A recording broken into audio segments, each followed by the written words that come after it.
Admiral Stone stood at the massive viewing window of the Imperial command ship Asterisk, Eternal Glory Asterisk, his four-fingered hands clasped behind his back. His violet skin reflected the soft glow of Earth's moon as he studied the blue planet below. After 300 years of service to the Empire, he had overseen the conquest of dozens of worlds, but something about this one made his scales tingle with unease. "Admiral, the initial scan reports are ready," announced Captain Reed, a tall insectoid whose metallic exoskeleton clicked as he approached with a data tablet. Stone took the tablet without turning away from the window. "Tell me, Captain, what do you make of these primitives?" "Fascinating species, sir. They've barely achieved lunar travel, yet they maintain an unusually high number of military installations. Our scans detect roughly 20,000 nuclear weapons and a surprising number of orbital satellites." The Admiral's inner eyelids flickered, a sign of deep thought among his species. "Paranoid bunch, aren't they? All these weapons, yet they've never faced an external threat."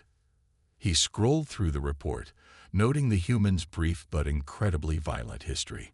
They had gone from primitive projectile weapons to nuclear bombs in less than 200 years, a pace that would have taken other species millennia. "Sir," Captain Reed's antennae twitched nervously, "the High Council is waiting for your recommendation. Standard protocol for pre-FTL civilizations is immediate incorporation into the Empire." Stone finally turned from the window, his scaled face impossible for most species to read. "And that's exactly what concerns me, Captain. Look at these military spending figures. Even their entertainment focuses heavily on war scenarios. These humans, they've been preparing for something." The massive holographic screen at the center of the bridge flickered to life, displaying the 12 members of the High Council. Their species varied, but their elaborate robes marked them as the Empire's ruling elite. Admiral Stone, the Council leader Marcus, spoke, his crystalline form glowing with each word. "Your delay in proceeding with standard conquest protocols requires explanation." Stone bowed slightly, a gesture that had become universal across the Empire's 1,000 star systems. "Honored Council, I believe this species warrants special consideration. Their technological level is deceptive. While they lack FTL capability, their military advancement is remarkable for their stage of development." "Are you suggesting," another council member's tentacles writhed in amusement, "that these primitives pose a threat to the Imperial fleet?" "I am suggesting," Stone chose his words carefully, "that they might prove more costly to subdue than initial scans indicate. They appear to have been preparing for interstellar war despite having no contact with alien life." The council leader's crystalline surface rippled with impatience. "Admiral, need I remind you that the Empire has never failed to conquer a pre-FTL civilization? Your concerns, while noted, seem excessive. The standard conquest fleet is more than adequate." Stone looked back at the blue planet. Something about these humans nagged at his military instincts. In all his years of service, he had never seen a species so focused on warfare without an external enemy. "Very well," he conceded, knowing further argument would be pointless. "I will proceed with standard conquest protocols. However, I recommend we begin with a diplomatic approach. If they surrender peacefully, we can integrate their military capabilities into the Empire rather than waste resources destroying them." "A sensible compromise," the council leader agreed. "You may send a diplomatic vessel. Should they refuse Imperial authority, you have authorization to proceed with full military conquest." As the council's transmission ended, Captain Reed approached again. "Sir, shall I prepare the diplomatic vessel?" Stone nodded slowly, his eyes still fixed on Earth. "Yes, but put our fleet on high alert. Something tells me these humans won't submit as easily as the Council expects." "Surely you don't truly believe they could resist the Imperial fleet?" Reed's antennae quivered with confusion. "Captain," Stone turned to face his subordinate, "in 3 centuries, I've learned to trust my instincts. And right now, they're screaming that we're about to kick a nest of warriors who've spent their entire history waiting for this moment." As the diplomatic vessel began its approach to Earth, Admiral Stone watched from his command window, wondering if he had just witnessed the beginning of either a routine conquest or the Empire's biggest mistake. The diplomatic vessel Peaceful Discourse descended through Earth's atmosphere, its golden hull gleaming in the sunlight. Inside, Ambassador Wells, a tall amphibian chosen for his calm demeanor, prepared the standard subjugation speech that had worked on countless worlds before. On the bridge of the Eternal Glory Admiral Stone watched the approach through multiple camera feeds. Something wasn't right. The humans had made no attempt to communicate, and their military installations remained suspiciously quiet. "Sir," Captain Reed's voice carried a note of concern, "we're detecting no response from Earth's governments. No panic, no military scramble, nothing." Stone's scales bristled. Too quiet, much too quiet. Hail the Peaceful Discourse Tell them to. A bright flash lit up the viewing screens. Where the diplomatic vessel had been, there was nothing but expanding debris. The bridge fell silent. What just hit us?" Captain Reed's antennae trembled. "Our sensors detected no weapons fire." Stone's inner eyelids flickered rapidly as he processed what he'd just witnessed. Replay the last 30 seconds. Maximum sensor detail. The holographic display showed the Peaceful Discourse's final moments. As the ship passed the 80-kilometer mark, dozens of small objects had emerged from what appeared to be ordinary communications satellites. The objects had moved too fast for the ship's shields to activate. "Kinetic weapons," Stone whispered, "hidden in plain sight. Those aren't just communication satellites. They're weapon platforms." The main screen flared to life with an incoming transmission. A human in a dark uniform appeared, his face set in a stern expression. "This is General Rivers of the Earth Defense Force. Your vessel entered our space without permission and ignored our warning buoys. We defended ourselves accordingly. Leave our solar system immediately, or we will take further defensive action." Stone studied the human's face. There was no fear there, no uncertainty, only cold determination. "Warning buoys," Captain Reed chittered nervously. "We detected no warnings." "Because we weren't looking for them," Stone realized. "Check the frequencies humans use for their own communications." Seconds later, they found them. Thousands of small beacons throughout the solar system, broadcasting a clear warning in every known human language, and remarkably, in several common alien frequencies. "They knew we were coming," Stone said softly. "Not just today. They've been preparing for first contact for years, maybe decades." The bridge crew worked frantically as new data poured in. What they had initially dismissed as primitive satellites were revealing themselves to be parts of an intricate defense network.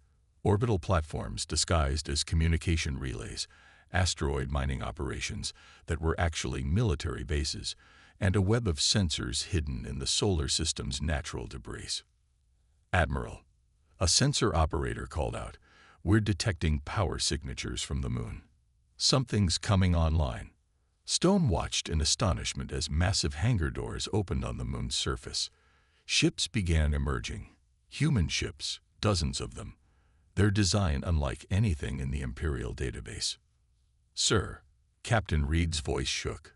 "Those ships, they're armed with the same weapon systems that destroyed the Peaceful Discourse Our shields aren't designed to stop physical projectiles of that mass and velocity."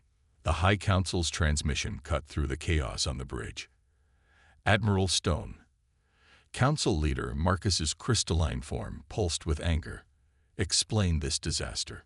Stone stood straight, his military bearing unchanged despite the situation. "Honored Council, we have gravely underestimated the humans. They are not primitives awaiting conquest.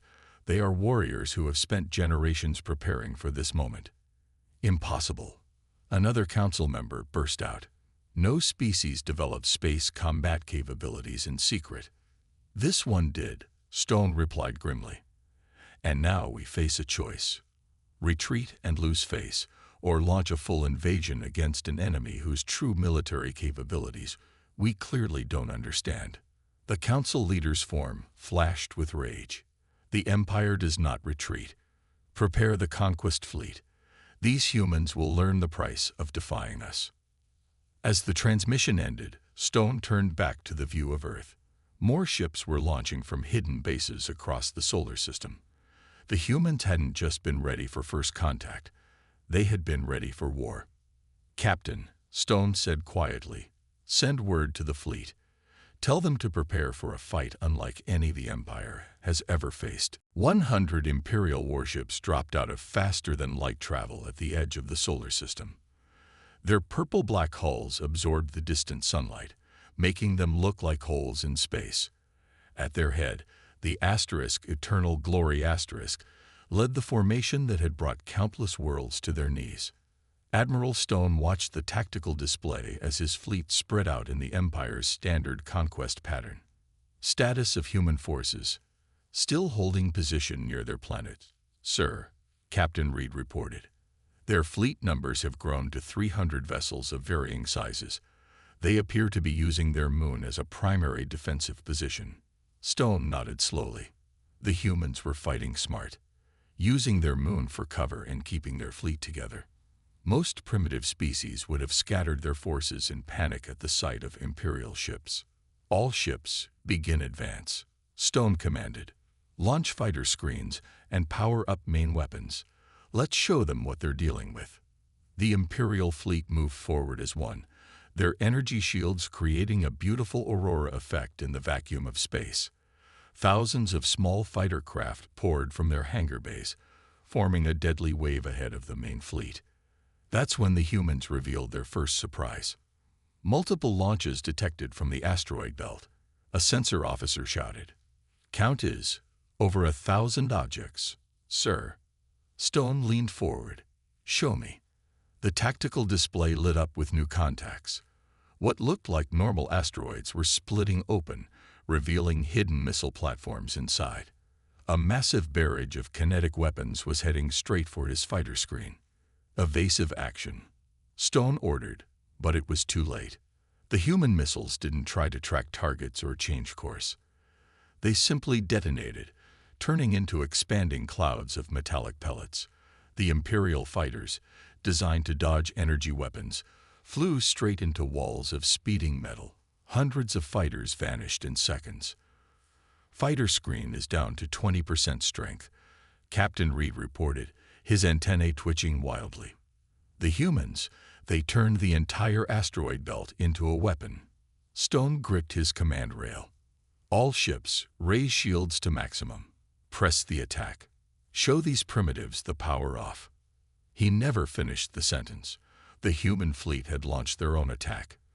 Their ships accelerated at impossible rates, using the moon's gravity to sling themselves toward the Imperial line. Instead of energy weapons, they fired what looked like solid metal spears, simple projectiles moving at relativistic speeds. Shields are useless against kinetic impacts of this magnitude. An engineer screamed over the comm. "They're punching right through." 5 Imperial cruisers exploded simultaneously as the human weapons found their marks. The mighty shields of the Empire, designed to stop plasma and laser fire, might as well have been paper against weapons that simply relied on mass and speed. "Hard evasive," Stone roared. "All ships, break formation. Do not let them predict your course." But the humans had planned for this too. As the Imperial fleet scattered, hidden platforms on various moons and asteroids activated. Clouds of smaller projectiles filled space, turning any escape route into a death trap. "Admiral," Captain Reed's voice was filled with disbelief. "The humans, they're using our own ships as weapons." Stone watched in horror as the wrecks of destroyed Imperial ships were pulled into human tractor beams, then hurled at high speed toward other Imperial vessels. The humans had turned space itself into a weapon, using debris, and destroyed ships as improvised projectiles. "Imperial vessels, this is General Rivers," the human commander's voice came through on all channels. "Your shields cannot stop our weapons. Your tactics are predictable. Withdraw now, or we will continue our defense." The tactical display told a brutal story. In less than an hour, the humans had destroyed 30 Imperial ships and damaged dozens more. They had suffered losses too, but their ships were smaller, more numerous, and clearly designed to be expendable. Stone opened a channel to the High Council, knowing his next words would shock them. "Honored Council, we must retreat. The humans, they don't fight like any species we've encountered. They've turned their entire solar system into a fortress, and our standard tactics are worse than useless. Unacceptable." The council leader's voice crackled with rage. No primitive species has ever driven back an Imperial fleet. As if to punctuate the council leader's words, another Imperial cruiser exploded, torn apart by relativistic projectiles. With respect, Stone replied, watching more human ships emerge from hidden bases across the solar system. "These humans are anything but primitive. They're teaching us what real war looks like." 3 days after the Battle of Earth, Admiral Stone stood in the emergency meeting chamber of the Imperial Palace. The room's crystalline walls reflected the angry faces of the High Council members as they reviewed the battle footage. 37 ships lost. Council leader Marcus's voice dripped with fury. Against primitives who hadn't even achieved faster-than-light travel. Hadn't. Stone emphasized the word. Past tense. "Our latest intelligence suggests they've already reverse-engineered the FTL drives from our destroyed vessels." The council chamber erupted in shocked murmurs. It should have taken decades to understand Imperial technology, let alone replicate it. Impossible. A council member slammed his tentacles against the table. "No species can." Warning sirens cut through the air. The palace's defensive screens activated automatically as a massive energy signature appeared above the Imperial capital. Multiple contacts. The palace defense commander's voice boomed through the speakers. "Unknown design. They're using modified Imperial drive signatures." Stone rushed to the window just in time to see them. Human ships, but not like the ones they'd faced at Earth. These vessels were hybrids, combining Imperial technology with human innovation. Their hulls bristled with both kinetic weapons and salvaged energy cannons. "This is Commander Gray of the Earth Defense Force." A calm human voice broadcast on all frequencies. "Your defensive screens are already down. We used your own encryption codes from the captured ships." The council members watched in horror as their supposedly impenetrable palace shields flickered and died. Human ships took up positions around the capital city, their weapons trained on key military installations. "How?" Council leader Marcus demanded. "How did they find our homeworld so quickly?" Stone's inner eyelids flickered as he realized the truth. "The navigation data in our destroyed ships. We never thought anyone could access it so fast, so we never wiped it. The humans didn't just take our technology. They took our secrets. We are not here to destroy your capital," Commander Gray continued. "This is a demonstration. Even now, human forces are striking at Imperial bases across 20 star systems. We've learned much from your captured technology, including the locations of all your key military installations." The tactical displays showed the truth of his words. Reports flooded in from across the Empire. Human strike forces appearing out of nowhere, using impossible combinations of Imperial and Earth technology. They hit military targets with surgical precision, destroying shipyards and weapon factories before vanishing back into FTL. "They're not trying to conquer us," Stone realized, watching the tactical pattern emerge. "They're dismantling our ability to make war." "This isn't possible." Marcus's crystalline form pulsed with panic. "They were primitives. They didn't even have space weapons a week ago." "No," Stone corrected him. "They had different weapons. And now they have ours too. They've taken our technology and improved it in ways we never imagined. Look at their ship designs. They're not copies of ours. They're better." On the displays, human vessels demonstrated their superiority. They combined Imperial energy shields with layers of physical armor. Their weapons alternated between kinetic projectiles that ignored shields and captured Imperial weapons that overwhelmed them. They had taken the best of both worlds and created something new. "Your Empire has two choices." Commander Gray's voice was calm but firm. "End your policy of forced subjugation, or we will end your ability to enforce it. You have 6 hours to decide." As the human ships maintained their positions above the capital, Stone turned to the Council. "We thought we were testing them with that first battle. But they were testing us, learning our weaknesses, our technology, our tactics. And now?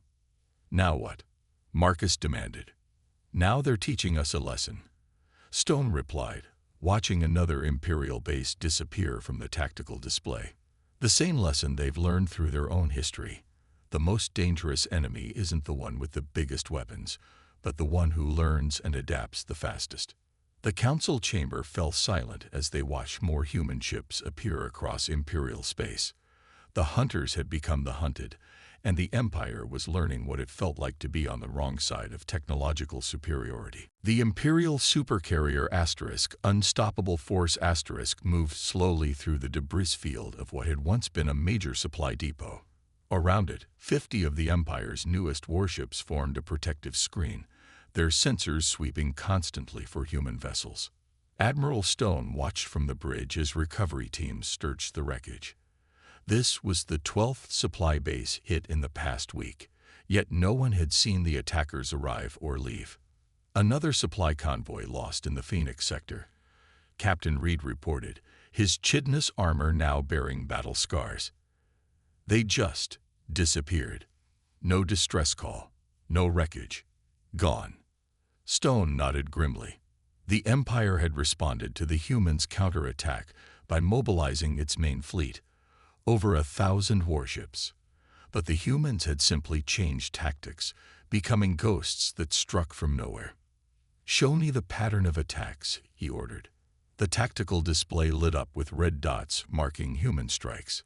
Supply lines, communication relays, fuel depots. The humans weren't fighting the Imperial fleet directly anymore. They were bleeding it dry. "Sir," a sensor operator called out. "Energy spike at Mark 340. All ships, battle stations," Stone commanded. But he already knew it was too late. 3 human ships appeared from what looked like empty space. They fired their hybrid weapons, a combination of Imperial energy beams and human kinetic projectiles, then vanished again before the Imperial ships could even turn to face them. "Damage report. 4 escorts destroyed, sir. They hit the fuel tanks exactly." Again. Stone's scales rippled with frustration. The humans had taken Imperial cloaking technology and improved it beyond recognition. They could now hide entire ships in plain sight, using a combination of active camouflage and sensor baffling that the Empire's best scientists still couldn't understand. "Message from High Command, sir," Reed announced. "The Centauri Sector Fleet reports. They've lost contact with their headquarters." "Lost contact how?" "The entire station is gone. Humans somehow moved a cloaked asteroid into its orbit, and—" Stone didn't need to hear the rest. It was the same story across Imperial space. Surgical strikes that disappeared key military assets before anyone knew they were under attack. The bridge screen activated, showing General Rivers of Earth's forces. Admiral Stone. "Still chasing ghosts." "You can't win a war without fighting battles," Stone replied, studying his opponent's face. Rivers smiled slightly. "That's where you're wrong. We studied your Empire's history. You've never faced an enemy that refused to fight on your terms. You don't know how to handle an opponent that simply disappears." As if to emphasize his point, long-range sensors detected another supply base going dark. "Your fleet is mighty, Admiral," Rivers continued. "But every ship needs fuel. Every crew needs supplies. Every base needs communications. How long can your Empire function when it's blind, deaf, and starving?" The transmission cut off as another human strike force appeared, launched their attack, and vanished. This time, They destroyed the Imperial fleet's primary communication relay.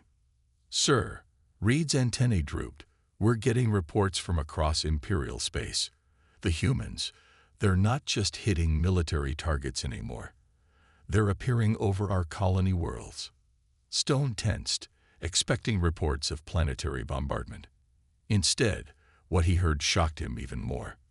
They're broadcasting messages, sir, showing our subject worlds how to resist, teaching them our weaknesses, promising to protect any world that declares independence from the Empire.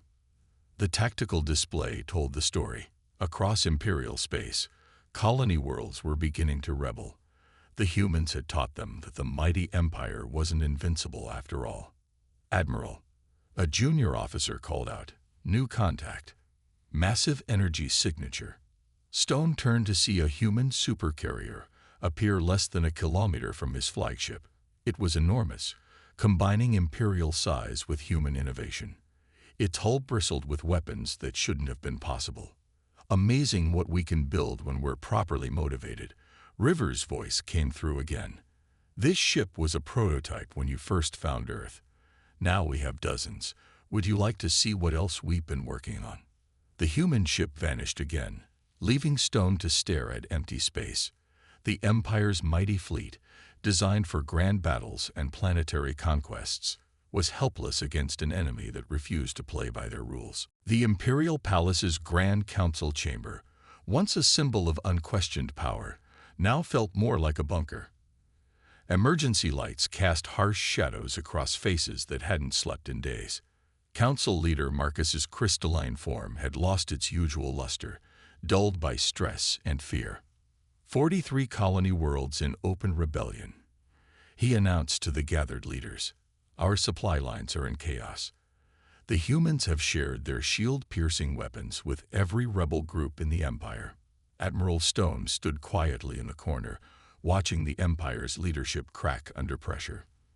The mighty civilization that had ruled 1,000 worlds for 10,000 years was falling apart in just 3 months. "The Centauri sector is lost," a council member reported, his tentacles trembling. The humans didn't even need to conquer it. They just showed up, demonstrated their power, and offered protection. The whole sector declared independence yesterday. Another councillor slammed his metallic fist on the table. "We still have superior numbers." The main fleet, Stone interrupted, stepping forward. "Can't fight an enemy they can't find. Can't fuel ships without supply lines.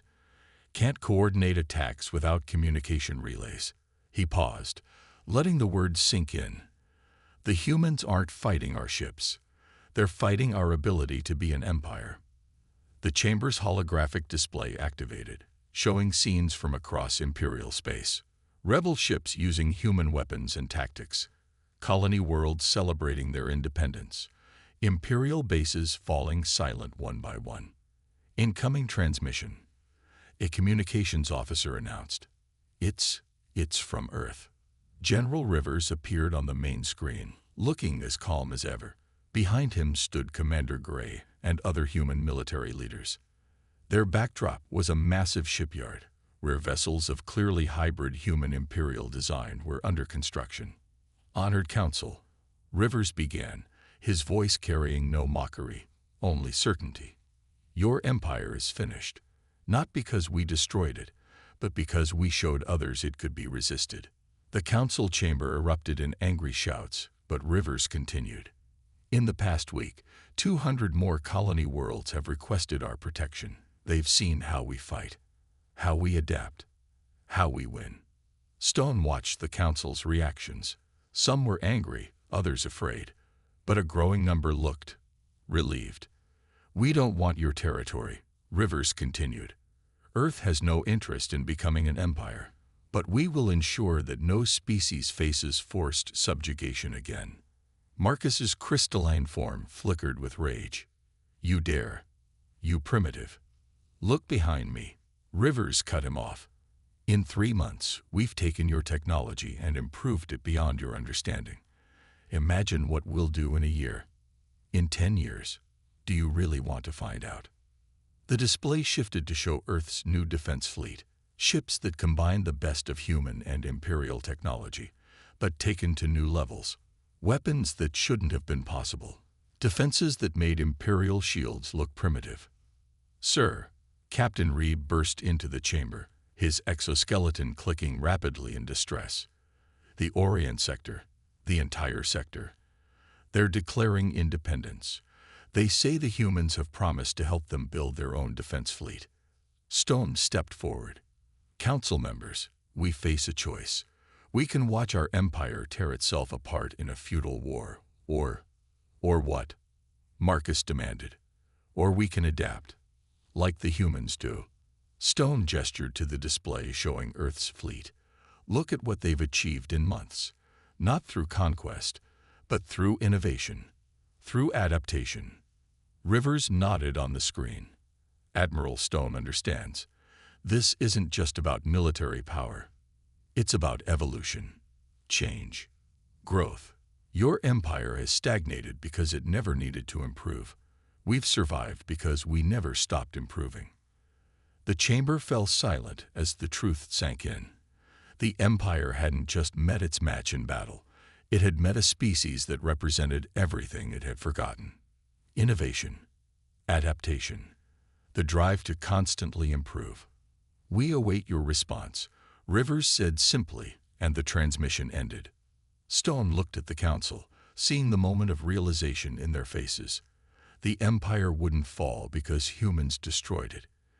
It would fall because humans had shown everyone a better way to exist. Admiral Stone sat at his desk in the Imperial Military Archives, his scaled fingers moving across the computer's interface. After 6 months of conflict with humans, the Empire had finally accepted reality. Now he had one last duty to perform. The screen before him displayed a blank document titled Classification Level, Maximum Security, Strategic Advisory Document, 7 to 741. First contact with humans. He began to type. "To all Imperial military commanders and colonial governors. This document serves as both a warning and a lesson learned at terrible cost. 3 standard months ago, we discovered Earth. Today, we sign a peace treaty that forever changes the Empire's place in the galaxy. The humans are unlike any species we have encountered in our 10,000 years of expansion.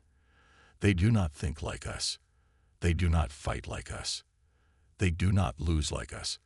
When we first found them, we saw their orbital weapons and fought them paranoid. We did not realize they had spent centuries preparing for us. Not for us specifically, but for any threat from the stars. When we attacked them, we thought our superior technology would guarantee victory.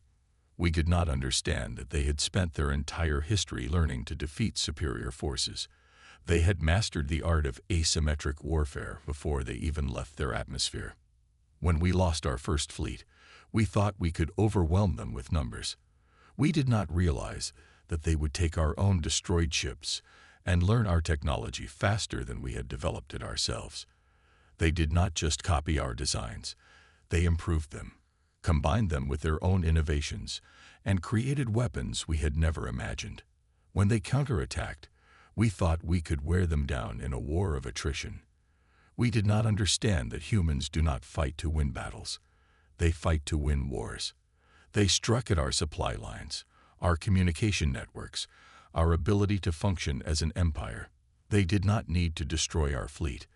They simply made it impossible for us to use it effectively. But their most dangerous weapon was not their kinetic projectiles that ignored our shields. It was not their hybrid ships that combined the best of their technology with ours. It was not even their ability to appear and disappear at will using improved versions of our own stealth systems. Their most dangerous weapon was hope. They showed our subject worlds that the Empire could be resisted. They taught our vassals how to fight. They offered protection to any world that wanted independence. They did not need to conquer our territory. They simply showed others how to break free. Therefore, this warning goes out to all Imperial forces. If you encountered humans, do not engage. If you must engage humans, do not expect an easy victory. If you fight humans, do not expect them to follow any rules but their own. And if you somehow manage to win a battle against humans, know that you have only taught them how to defeat you next time. The peace treaty we signed today is not a surrender. It is an acknowledgement of change. The humans do not want our territory. They do not want revenge.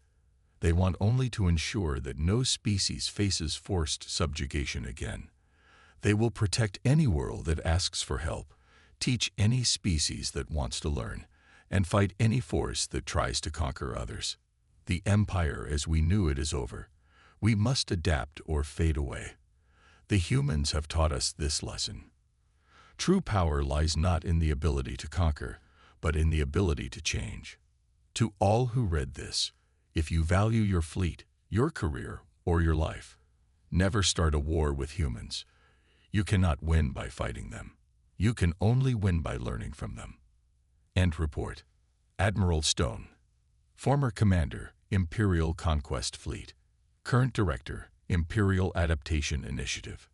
Stone looked at the final text, his inner eyelids flickering as he remembered the lessons learned in battle. With a final command, he encrypted the document and sent it to the secure archives. Future generations of Imperial officers would read these words and hopefully understand. On his desk screen, a message appeared from Earth. General Rivers had invited him to observe their new defense fleet exercises. Humans were already teaching other species how to protect themselves, how to innovate, how to adapt.